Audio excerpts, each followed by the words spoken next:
नमस्कार दोस्तों, स्वागत है मगन ट्यूटोरियल्स में। और मैं उम्मीद करता हूं कि आप सभी स्वस्थ होंगे, प्रसन्नचित होंगे। मैं हूं आपके साथ मगन सर। जैसा कि आप जानते हैं, आज की वीडियो बनाने से पहले एक छोटा सा अपडेट है, वो मैं आपको देना चाहूँगा और इसके बाद हम लोग वीडियो फटाफट से शुरू करेंगे। तो वो अपडेट यह है कि जो परीक्षा की तैयारी हम लोग कर रहे हैं, आप लोग कर रहे हैं, वो परीक्षा अक्टूबर के अंत में या फिर नवंबर के शुरू में हो सकती है। तो यही छोटा सा अपडेट था और आप लोग तैयारी कर रहे होंगे ऐसा मैं उम्मीद करता हूं। तो आइए आज की वीडियो शुरू करते हैं। आज इससे पहले भी मैंने प्रतिशत और लाभ हानि के ऊपर एक वीडियो बना रखा है, अगर नहीं देखा है तो आप लोग उसको जाके देख सकते हैं। वहाँ पे मैंने प्रतिशत और लाभ हानि के बारे में जो छोटे छोटे महत्वपूर्ण बिंदु होते हैं उनके बारे में चर्चा किया है और बिल्कुल छोटी से छोटी चीज़ों पे वहाँ पे मैंने फोकस किया है। तो वो वीडियो आप देख सकते हैं, डिस्क्रिप्शन में मैं उसका लिंक दे दूँगा। यहाँ आज की वीडियो में हम लोग कुछ सवाल मैं लेके आया हूँ आपके लिए और उसको हम लोग हल करके देखेंगे कि सवाल किस स्तर के पूछे जाते हैं और किस तरह के सवाल पूछे जाते हैं। ये दो सवाल मैंने लिख रखे हैं, बिना देरी के हम लोग इसको शुरू करते हैं। देखिए, पहला सवाल है, पहले संख्या 350 को 20% बढ़ाकर पुनः 20% कम कर दिया गया, अंततः वृद्धि अथवा कमी का प्रतिशत होगा। इसी तरह के सवाल दोस्तों पूछे जाते हैं और ये सवाल बिल्कुल छोटे से सवाल हैं, इनमें कोई दिक्कत नहीं है। यदि थोड़ी सी हम लोग पहले से जागरूकता हमारी रहे और प्रैक्टिस करते रहें तो इस तरह के सवाल बहुत ही आराम से हम लोग कर सकते हैं। और आपने यदि मॉडल पेपर देखा होगा तो आप देखते होंगे बिल्कुल कि इसी तरह के प्रश्न छोटे छोटे पूछे जाते हैं। आप एक चीज़ पहले तो कन्फर्म कर लीजिए कि आपसे बहुत लंबे प्रोसेस के प्रश्न नहीं पूछे जाएंगे। प्रश्न इसी तरह के पूछे जाएंगे और लगभग 8वीं लेवल तक के, जो 8वीं स्तर तक के प्रश्न होते हैं वही पूछे जाते हैं। तो आइए हल करते हैं इनको। और मैं आपको यहाँ पे एक चीज़ और बता दूं कि इन प्रश्नों के बाद मैं 20 प्रश्न और ऑब्जेक्टिव टाइप के ही होंगे। कुछ प्रश्न मैं खुद मॉडल पेपर से निकालूंगा और कुछ प्रश्न जो है तमाम बुक्स हैं तो उनसे मैं कलेक्ट करके एक 20 क्वेश्चंस का मैं पीडीएफ भी डाल रहा हूं। पिछले वाला जो वीडियो था उसमें भी मैंने डाल रखा है, तो वो पीडीएफ आप डाउनलोड करके उसकी प्रैक्टिस ज़रूर करिए। और उसकी प्रैक्टिस करने के बाद यदि कोई दिक्कत आती है तो आप कमेंट करके मुझसे पूछिए, मैं उन चीज़ों का बिल्कुल निराकरण करूँगा। कमेंट में रेगुलर पढ़ता हूँ, दोस्तों के कमेंट आ रहे हैं उसका जवाब भी मैं दे रहा हूँ, तो आप भी देखिएगा उसको और पीडीएफ का प्रैक्टिस ज़रूर करिएगा। इस वीडियो के साथ भी मैं वो पीडीएफ 20 क्वेश्चंस का डालूंगा, इन्हीं से रिलेटेड रहेगा, प्रतिशत और लाभ हानि से। तो आप इस पर ध्यान दीजिएगा। ये सवाल इसको हम लोग करते हैं। यहाँ एक लाइन में लिखता हूँ हल। बिल्कुल साफ साफ और सीधा सा प्रश्न है, लेकिन अभ्यास न होने की वजह से इसमें भी कैंडिडेट्स गलतियां कर जाते हैं। तो देखिए, सीधे है 350 को 20% बढ़ाकर पुनः 20% कम कर दिया गया। तो सबसे पहले जो संख्या 350 है उसको हम लोग 20% बढ़ाएंगे तो ये कितना हो जाएगा? 350 प्लस 350 गुणे 20/100। तो ये कितना हो जाएगा? 0 से 0 ख़त्म होगा, इससे ये ख़त्म हो जाएगा, यानी सब खत्म हो जाएगा। ये होगा 35 दूना 70, यानी 350 प्लस 70 ये हो जाएगा फाइनली हमारा 420। क्या अंक आ गया ये? चलिए जो भी हो, 420। अब फिर क्या कह रहा है कि पुनः 20% कम कर दिया गया, यानी 420 को फिर से 20% इसने कम कर दिया। तो अब ये कितना हो जाएगा? तो 420 गुणे 20/100, इसको हम लोग कटा लेते हैं, यानी 42 दूना 84। ये 84 कम हो गया तो घटाते हैं 420 में से 84, यहीं घटा लेते हैं इसको, 336। पहले संख्या कितनी थी? 350 थी, अभी ये संख्या हो गई 336, यानी कमी हो गई। कमी कितनी हो गई?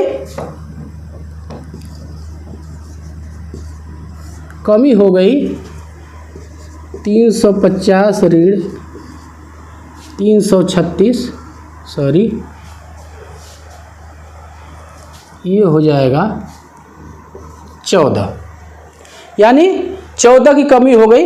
ये प्रतिशत कमी हम लोग निकाल लेंगे, यहाँ पे लिख देते हैं प्रतिशत कमी। ये बराबर हो जाएगा 14/350 गुणे 100। इसको हम लोग कटा लेते हैं, तो ये हो जाएगा 140/35। ये कितनी बार कट जाएगा? 4 बार में कट जाएगा क्या? 4 पचे 20, 4 पचे 20 की 0, 4 3 12 2 14, ये कट जाएगा, यानी ये आ गया 4%। यानी कमी होगी और वो कमी होगी 4%। यही हमारा उत्तर होगा। दोस्तों अगला क्वेश्चन देखते हैं। अगला क्वेश्चन है, यदि विक्रय मूल्य 2 गुना कर दिया जाए तो लाभ 3 गुना हो जाता है, तब लाभ प्रतिशत होगा। देखिए दोस्तों, इस तरह के प्रश्न यूपी टेट में या फिर सी टेट में या फिर अन्य टेट परीक्षाएं जो भी है प्रदेश लेवल की, उसमें बहुत पूछता है। और हमें ये चाहिए कि मैंने पहले भी कहा कि आपको मैं पीडीएफ इस हर वीडियो के साथ में 20 क्वेश्चंस का पीडीएफ प्रैक्टिस के लिए भेज रहा हूँ। उसका आप निश्चित रूप से अभ्यास करिए। आप एक बार देखेंगे कि वो बहुत फ़ायदे की चीज़ होगी। तो इसको किस तरह से करेंगे, और इस तरह के क्वेश्चन मैं भी भेजूंगा, आप भी अरेंज करके इस तरह के क्वेश्चन का पर्याप्त प्रैक्टिस कीजिए। और मैं आपको बताऊं कि प्रतिशत से 2 से 3 क्वेश्चन निश्चित ही आते हैं हर परीक्षा में, प्रतिशत और लाभ हानि को मिला के। तो आप इस चीज़ को बहुत ही मैं कहूं कि बहुत ही गंभीरता से लीजिए कि ये सेक्शन हमारा बिगड़ने ना पाए। प्रतिशत और लाभ हानि वाला जो है वो हमें अच्छी तरह से उस पर हमारी पकड़ रहे, हमारा कंट्रोल रहे। हम लोग इसको हल करते हैं, और ये बहुत नॉर्मल सा, बहुत ही सामान्य सा प्रश्न है, लेकिन प्रैक्टिस यदि नहीं है तो इस तरह के छोटे प्रश्नों में भी हम लोग को कन्फ्यूज़न होनी शुरू हो जाती है। सबसे पहले हम क्रय मूल्य और विक्रय मूल्य मान लेंगे, इसके बाद से इस प्रश्न को हम लोग हल करेंगे। वही करते हैं। माना मैं बहुत इसको जल्दी में करने की कोशिश करता हूँ, और शॉर्ट में ही लिखेंगे क्रय मूल्य x तथा विक्रय मूल्य, क्रय मूल्य हमने x मान लिया और विक्रय मूल्य को हमने मान लिया y है। अब जिस तरह से जो कंडीशन प्रश्न में है वही कंडीशन अप्लाई करके और इस प्रश्न को हम लोग हल करेंगे। पहली कंडीशन क्या है, इसमें कह रहा है कि विक्रय मूल्य 2 गुना कर दिया जाए। तो पहले तो इस कंडीशन में हम लाभ निकाल लेंगे। मान लिया था हमने कि क्रय मूल्य x है और विक्रय मूल्य y है, तो इस कंडीशन में लाभ क्या होगा? लाभ, तो लाभ बराबर हमारा हो जाएगा y माइनस x। ये हमारा लाभ हो गया। अब क्या किया, विक्रय मूल्य 2 गुना कर दिया जाए। तो विक्रय मूल्य 2 गुना का मतलब विक्रय मूल्य हो जाएगा 2y। विक्रय मूल्य में से क्रय मूल्य हम लोग निकाल देंगे ऋण x। तो ये हम विक्रय मूल्य में से क्रय मूल्य निकाल दिए, तो ये हो गया लाभ के बराबर। और ये क्या कह रहा है कि विक्रय मूल्य यदि 2 गुना कर दिया जाए तो लाभ 3 गुना हो जाता है। इसका मतलब ये हुआ, ये बराबर हो जाएगा 3y माइनस x, क्योंकि ये लाभ है और लाभ लिख रहा है कि लाभ 3 गुना हो जाता है। प्रश्नानुसार ये इक्वेशन बनेगा। अब इसको हम लोग सॉल्व कर लेते हैं। तो ये हो जाएगा 2y माइनस x बराबर, इसको खोल देंगे 3y माइनस 3x। इसको पक्षांतर कर लेंगे हम लोग। तो इसका कई तरीके हैं, या तो चाहे तो हम यहाँ भी सॉल्व इसको इसी तरह से कर दें, माइनस माइनस बाद में कैंसिल हो जाएगा, लेकिन हम ये साइन चेंज कर सकते हैं, यानी प्लस की जगह माइनस कर देंगे और माइनस की जगह प्लस कर देंगे। तो इससे क्या होगा कि जो वैल्यू हम चाहते हैं कि y हमारा पॉजिटिव रहे, तो y हमारा इस तरह से पॉजिटिव मिल जाएगा। तो ये हो जाएगा अब इस y को हम लोग इधर लाएंगे। अब यानी ये y इक्वल्स हो जाएगा 3x में से एक x निकाल देंगे हम लोग, ये हो जाएगा 2x। यानी हमारी y की वैल्यू कितनी आ गई, y बराबर 2x। यानी विक्रय मूल्य जो हमारा है वो 2x के बराबर है। यानी लाभ हमारा क्या होगा, लाभ क्रय मूल्य के दोगुने के है तो लाभ, यहाँ पे हम y की वैल्यू रख देंगे, यहाँ पे ध्यान दीजिएगा। तो ये 2x माइनस x यानी x, ये हमारा लाभ हो गया x। और हमारा क्रय मूल्य क्या है, x। यानी अब हम प्रतिशत लाभ निकाल सकते हैं। देखिए क्रय मूल्य हमारा x है, लाभ भी x है, तो प्रतिशत लाभ यहाँ लिख देंगे। प्रतिशत लाभ बराबर हो जाएगा x बटे x, यानी लाभ बटे क्रय मूल्य गुणे 100। ये x से ख़त्म हो जाएगा, x ये हो जाएगा 100%। तो उम्मीद करता हूँ कि आपको ये समझ में आया होगा। दोस्तों जो आगे के प्रश्न हैं उनको मैंने यहाँ व्हाइट बोर्ड पे लिख रखा है। देखते हैं ये जो तीसरा प्रश्न है वो क्या है। तो ये बहुत आसान सा प्रश्न है, लेकिन यदि इनका अभ्यास हम लोग प्रॉपर तरीके से न करें तो फिर इस तरह के प्रश्नों में भी हमें दिक्कत हो सकती है। आइए देखते हैं इसको हम किस तरह से कर सकते हैं। बहुत आसान सा मेथड है। यहाँ पे मैं एक लाइन लिखता हूँ हल। मान लेते हैं भिन्न x बटे y है, वही चीज़ करते हैं। माना भिन्न बराबर x बटे y है। अब जो कंडीशन दिया हुआ है, जो कंडीशंस दी गई हैं, वही कंडीशन हम यहाँ पे अप्लाई करेंगे और देखेंगे कि हमें कौन से भिन्न प्राप्त होगी।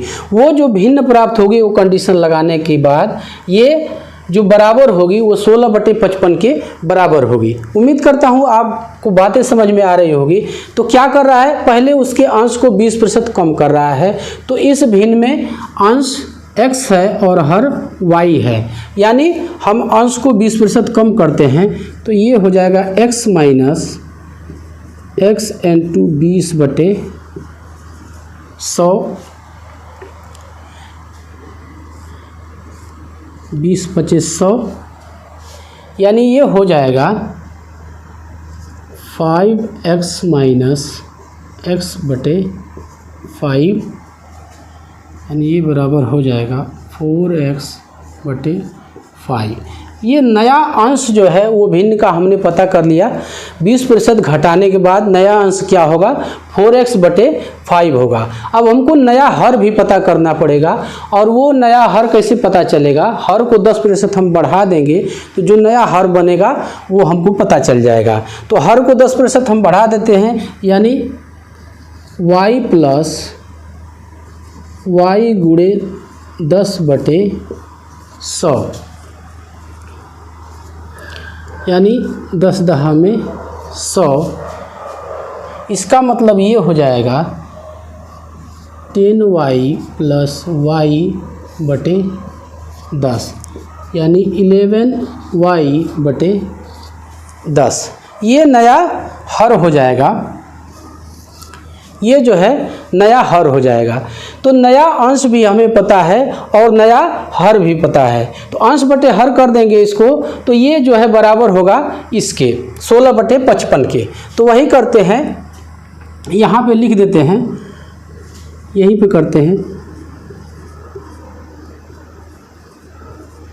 प्रश्नानुसार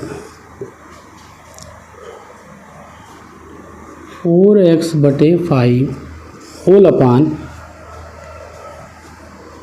11y बटे 10, ये बराबर होगा 16/55 के। अब एक चीज़ दोस्तों यहाँ पे मैं बताना चाहूँगा कि जब किसी भिन्न संख्या में भिन्न संख्या से भाग दिया जाता है, भाज्य में भाजक के व्युत्क्रम से गुणा करते हैं। ये हो जाएगा 4x बटे 5 गुणे, ये उल्टा हो जाएगा 10/11y, ये बराबर हो जाएगा 16/55 के, ये हो जाएगा 40x/11×55y, 55y बराबर हो जाएगा 16/55 के, यानी केवल x/y हमें चाहिए क्योंकि वो भिन्न हमें चाहिए। ये हो जाएगा 16/55 गुणे, अब देखिए ये पक्ष जब चेंज करेंगे तो जो भाग में रहेगा वो गुणे में हो जाएगा, जो गुणे में रहेगा वो भाग में चला जाएगा, तो ये उल्टा हो जाएगा 55/40। इसको कर लेते हैं हम लोग, तो ये 55 से 55 कैंसिल हो जाएगा, 4 चौके 16, 4 दहा में 40, 2 दूना 4, 2 पचे 10, यानी फाइनली जो भिन्न होगी वो होगी 2/5। यही हमारा आंसर होगा। अगला सवाल है, यदि किसी दुकानदार को एक वस्तु को 390 रुपये में बेचने पर 20% का लाभ होता है तो वस्तु का क्रय मूल्य है। अब देखिए ये 390 विक्रय मूल्य दे रहा है, 390 रुपये में बेच रहा है तो उसको 20% का लाभ हो रहा है, तो पूछ रहा है कि क्रय मूल्य क्या है। तो इस तरह के सवालों को हम आराम से कर सकते हैं। इसको हम लोग यहीं पे करते हैं, इसको थोड़ा सा मिटाना पड़ेगा। मान लेते हैं क्रय मूल्य, माना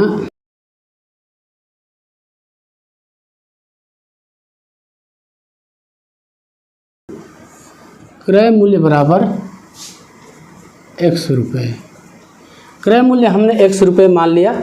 अब उसी तरह से हम लोग करते हैं, 390 में कह रहा है कि 390 में बेच रहे हैं तो 20% का लाभ हो रहा है। 20% का लाभ का मतलब x पे हम 20% लाभ जोड़ देंगे, यानी x, क्योंकि विक्रय मूल्य तो क्रय मूल्य में लाभ जोड़ देंगे तो हमको विक्रय मूल्य पता चल जाएगा, वही x प्लस x इंटू 20/100, यानी ये हो जाएगा 20/100, तो ये क्या हो जाएगा 5x प्लस x/5, यानी कि ये हो जाएगा 6x/5। ये विक्रय मूल्य हो गया लाभ के बाद, और वो किसके बराबर होगा, 390 के बराबर होगा। तो यहाँ पे हम लोग लिख देंगे प्रश्नानुसार,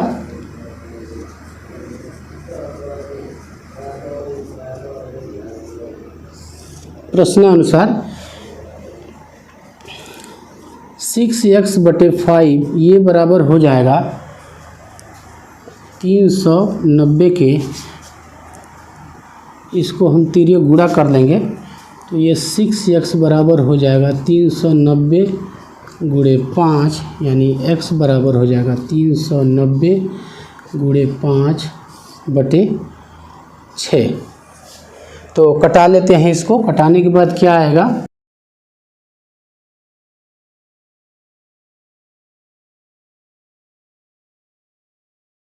छः छक्का 36 और 6 पचे 30, यानी ये हो जाएगा 5 पचे 25 के 5 हासिल 2, 5 छक्का 30 और 2 32, यानी क्रय मूल्य जो है उस वस्तु का कितना होगा 325 रुपये होगा। यही हमारा उत्तर होगा। दोस्तों अगला जो सवाल है उसको मैंने यहाँ पे लिख रखा है, सवाल इम्पॉर्टेंट है। एक आयत की लंबाई में 60% की वृद्धि करने पर उसकी चौड़ाई में कितने प्रतिशत की कमी करनी होगी जिससे आयत का क्षेत्रफल न बदले। ये 2020 की टेट परीक्षा में पूछ चुका है। तो आइए देखते हैं इसको हम लोग कैसे करेंगे। देखिए यहाँ पे हम लोग मान लेंगे, माना लंबाई बराबर L और चौड़ाई मान लेते हैं B। तो इस कंडीशन में क्षेत्रफल हो जाएगा हमारा, यहीं पे करते हैं, क्षेत्रफल बराबर हो जाएगा LB। ये हमारा क्षेत्रफल हो गया। अब कह रहा है कि लंबाई में 60% की वृद्धि कर देते हैं, तो नई लंबाई क्या हो जाएगी, नई लंबाई, नई लंबाई, तो इसमें 60% की वृद्धि होगी, यानी L प्लस L इंटू 60/100। इसका मतलब ये हो जाएगा, इसको छोटा कर देंगे, ये बहुत बड़ा हो जाएगा, 2 3 6, 2 5 10, यानी ये हो जाएगा 5L प्लस 3L/5, यानी ये हो जाएगा 8L/5। तो ये लंबाई हो गई, नई लंबाई जो है आयत की ये हो गई। अब चौड़ाई हमको चाहिए, तो चौड़ाई में कितने प्रतिशत की कमी करनी होगी जिससे आयत का क्षेत्रफल न बदले। तो हम मान लेते हैं कि x% की कमी करने पर आयत का क्षेत्रफल नहीं बदलता है। मान लेते हैं, माना x% की कमी करने पे उसका क्षेत्रफल नहीं बदलता है, तो नई चौड़ाई उसकी क्या हो जाएगी, चौड़ाई तो ये हो जाएगा b minus b into x/100। चूँकि हमने x% यहाँ पे समझने वाली चीज़ है कि हमने यहाँ x% की कमी मान लिया है कि ये कमी हम x% कर रहे हैं, तो उसका क्षेत्रफल जो है वो नहीं बदल रहा है।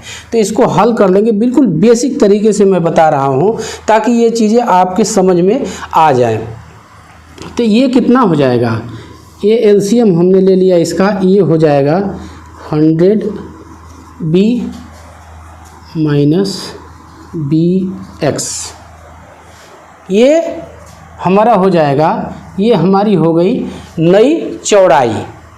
तो अब नया क्षेत्रफल जो है, जो क्षेत्रफल होगा वो इसी क्षेत्रफल के बराबर होगा, क्योंकि हमने चौड़ाई में x% की कमी कर दी है। तो यहाँ पे लिख देते हैं हम लोग प्रश्नानुसार,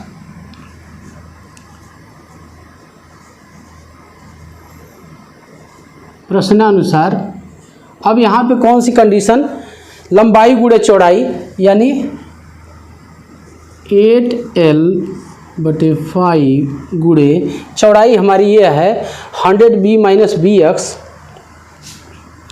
100b माइनस bx/100, और ये बराबर हो जाएगी L इंटू बी के। अब क्या करेंगे, अब इसको हम लोग लिख सकते हैं, इसको खोल देते हैं और इनको यहाँ लेके चले जाते हैं। तो ये हो जाएगा, ये हो जाएगा, इसको खोलते चलते हैं, ये हो जाएगा 800LB माइनस 8LBx, ये बराबर हो जाएगा 100 × 500 LB की। ये इधर जाएगा तो ये गुणे में चला जाएगा। आप जानते हैं कि जब कभी हम हैंड चेंज करते हैं या पक्ष चेंज करते हैं तो जो भाग में होता है वो गुणे में जाता है, जो गुणा में होता है वो भाग में जाता है, जो प्लस में होता है वो माइनस में हो जाता है, और जो माइनस में होता है वो प्लस में हो जाता है। इतनी चीज़ें जानते हैं आप लोग, मैं जानता हूँ। तो ये हो जाएगा 500 LB। अब इसको हम लोग पक्षांतर कर लेते हैं। तो पक्षांतर करने का मतलब कि ये वाला जो x वाला वैल्यू है, क्योंकि यही वैल्यू हमें चाहिए और ये वैल्यू हमें प्लस में चाहिए, तो ये इसको करने के लिए हम लोग क्या करेंगे, सबका साइन चेंज कर देंगे। ये प्लस होता है, यहाँ पे ये माइनस कर देंगे, इसको प्लस कर देंगे, और यहाँ प्लस है तो ये माइनस कर देंगे। ये हम कर सकते हैं, ये नियम होता है। तो 8LBx बराबर हो जाएगा, अब देखिए ये माइनस 500 LB है और ये माइनस है इधर 800 LB, तो इधर जाएगा तो प्लस हो जाएगा, यानी प्लस 800 LB। चूँकि ये माइनस है तो ये घटेगा, 300 LB बचेगा, प्लस 300 LB बचेगा, यानी 8LBx बराबर हो जाएगा 300 LB। केवल x बराबर हम लिख सकते हैं 300 LB बटे 8 LB। अब इसको सॉल्व कर लेते हैं। सॉल्व करने का मतलब ये हो जाएगा, LB से LB ख़त्म हो जाएगा, यानी 300/8। 300 में हम 8 से भाग दे लेंगे। यहाँ लिख देते हैं 300/8, तो 8 तियाँ 24, 10 में से 4 निकालेंगे 6 बचेगा, 8 सते 56। इसका मतलब 10 में से 6 निकालेंगे तो 4 बचेगा, पॉइंट लगा देंगे, 0 हो जाएगा, 8 बचे 40। यानी ये हमारा हो गया आंसर। हमारा ये आएगा कि 37.5%, 37.5% की यदि हम चौड़ाई में कमी कर देते हैं तो हमारा क्षेत्रफल जो है आयत का वो नहीं बदलेगा, और यही हमारा आंसर भी होगा। तो दोस्तों इस तरह से ये 5 क्वेश्चन हमने किए। 1-2 क्वेश्चन और हैं, आइए उनको भी कर लेते हैं। ये सवाल है, रुपये 10 के 6 की दर से केले खरीदकर रुपये 6 में 4 की दर से बेचने पर कितने प्रतिशत हानि होगी। इस तरह के सवाल अक्सर आप देखते होंगे तो पूछे जाते हैं। इसको कैसे करेंगे हम लोग, हल इस यहाँ पे लिखते हैं। देखिए इसको करने के लिए हम लोग एक तरीका लगाते हैं, हालांकि यदि ये चाहें तो हम 1 रुपये पे भी कर सकते हैं, लेकिन इसको मैं यहाँ पे 1 दर्जन पे करूँगा। तो 6 केले जो है 10 रुपये के हैं, इसी से हम लोग करेंगे। 6 केले का मूल्य कितना है, 10 रुपये, यानी 1 केले का मूल्य कितना होगा, तो ये 10/6 रुपये होंगे, और 12 यानी 1 दर्जन केले का मूल्य हम लोग को निकालना है। तो यहाँ हो जाएगा 10 × 12/6, यानी 6 दूना 12, 10 दूना 20 रुपये, यानी 20 रुपये में कितने केले मिलते हैं, 1 दर्जन। तो यहाँ पे 20 रुपये। अब विक्रय मूल्य पे देखते हैं हम लोग, यहाँ बेचता कितने में है, तो 4 की दर से, यानी 4 केले का मूल्य कितना है, 6 रुपये। यहाँ विक्रय मूल्य 4 केले का विक्रय मूल्य, शॉर्ट में मैं लिखता हूँ ताकि मैं समय बचा सकूँ। 4 केले का विक्रय मूल्य कितना है, यहाँ पे लिखा हुआ है 6 रुपये। तो 1 केले का होगा 6/4 रुपये। अब यहाँ पे भी हम 1 दर्जन यानी 12 केले का विक्रय मूल्य हम लोग निकालेंगे, तो ये हो जाएगा 6 × 12/4, यानी 4 तिहाई 12, 6 तिहाई 18 रुपये। तो देखिए 1 दर्जन केले का क्रय मूल्य हमको पता चल गया कितना है, ये है 20 रुपये, और 1 दर्जन केले का विक्रय मूल्य ये है, विक्रय मूल्य हमें पता चल गया कितना है, वो है 18 रुपये। यानी हम आसानी से यहाँ पे देख रहे हैं कि 2 रुपये का हमको घाटा लग रहा है, विक्रय मूल्य जो है वो 18 ही आ रहा है, यानी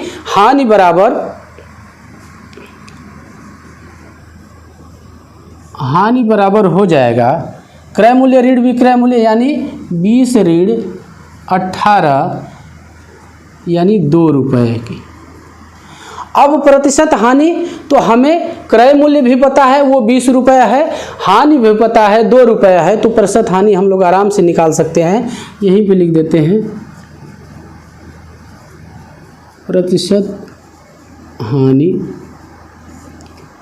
बराबर हो जाएगा 2/, यहाँ पे 20 × 100, तो 20/100, यानी 5 दूना के 10%। ये हानि होगी 10%, और यही हमारा उत्तर भी होगा। तो दोस्तों इस तरह से जो कुछ महत्वपूर्ण प्रश्न थे उनके उत्तर मैंने देने की कोशिश किया और किस तरह से उसको करेंगे ये चीज़ मैंने प्रयास किया कि समझा सकूँ आपको। एक चीज़ आपसे ज़रूर कहना चाहूँगा कि आप लोग तैयारी पूरे मनोयोग से कीजिए और इसके साथ ही मैं आपको एक जानकारी भी दे दूँ कि हिंदी की कक्षाएं भी अब हमारे चैनल पे स्टार्ट हो जाएंगी, तो आप लोग उसको भी देखते रहिए। उम्मीद करता हूँ कि आज की वीडियो आप लोग को पसंद आई होगी और मिलते हैं अगले क्लास में, तब तक के लिए नमस्कार।